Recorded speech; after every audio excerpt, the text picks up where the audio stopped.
Aujourd'hui, on va faire vite parce que je suis pressé et j'ai pas que ça à faire. Donc, en l'an de grâce 2021, le sieur Castex me laisse perplexe. On va commencer par notre premier sinistre, Castex, qui vraiment me laisse perplexe, c'est le cas de le dire, puisque le type, il arrive aujourd'hui à chercher ses lunettes qui sont sur sa tête. Alors je pense que ça, c'est un bon résumé du personnage, en fait, parce qu'il n'y a pas besoin d'en dire beaucoup plus. Qu'est-ce qu'on a vu de lui? Des discours extrêmement paternalistes où il parle de papy, mamie, etc. Il nous parle comme à des trisomiques, à des débiles mentaux, avec des discours absolument honteux, en disant qu'il va nous brider. C'est complètement délirant, quoi. Et le type, il est sérieux. Et puis je parlerai même pas des mesures débiles comme celle du ski, par exemple. On nous l'a vendu comme le type qui allait gérer le déconfinement de manière admirable, un homme de terrain, etc. Alors que, en ce qui me concerne, c'est une vraie serpillière soumise, quoi. C'est un type qui n'a rien à dire, qui n'a rien à proposer et qui est là, on ne sait même pas pourquoi, et qui fait même pas crédible. Donc, qu'est-ce que c'est l'idée? C'est quoi l'idée? C'est le bouffon sur lequel on doit concentrer toutes les critiques. Je veux dire, il est là que pour ça ou il a vraiment un rôle à jouer, ce type? C'est le deuxième personnage le plus puissant de France, logiquement, hein, enfin après Macron.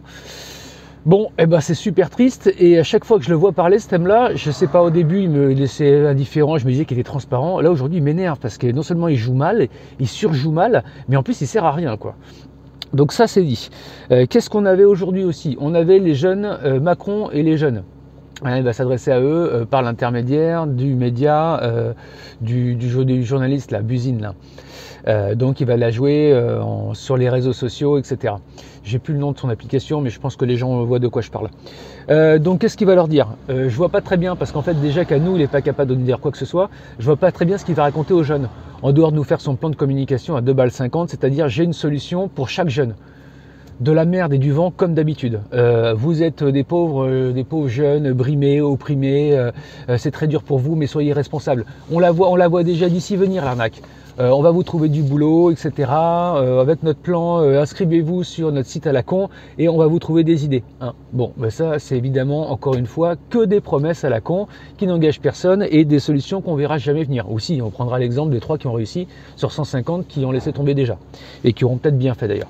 Et dernière chose, l'hommage à Giscard. Alors j'ai entendu plein de choses, mais habituellement quand on fait un hommage, même si je peux comprendre qu'on essaye de retenir que les bons côtés, moi ce que j'ai retenu de Giscard, hein, alors il y a des bonnes choses, par contre je ne me rappelle pas lesquelles, mais moi je me rappelle bien des histoires de fesses dernièrement, je me rappelle bien de la grosse partie en ce qui me concerne, c'est-à-dire la France-Afrique, hein, avec toutes ces barbouiseries et autres, et on n'en parle pas de tout ça.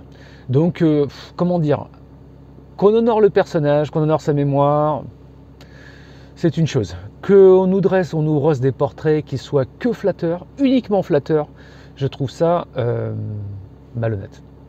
Bon voilà, hein, de toute façon on est dans une société de malhonnêteté, de communication biaisée et fausse, et c'est nous les complotistes. Donc voilà, bon amis du jour, bonjour, amis du soir, bonsoir, et ciao tout le monde, j'ai encore plein de boulot. Si tu as aimé le contenu, clique sur t'abonner, clique sur la petite cloche pour être averti de nouvelles vidéos et n'hésite pas à partager avec des gens que ça pourrait intéresser. À plus tard, ciao ciao.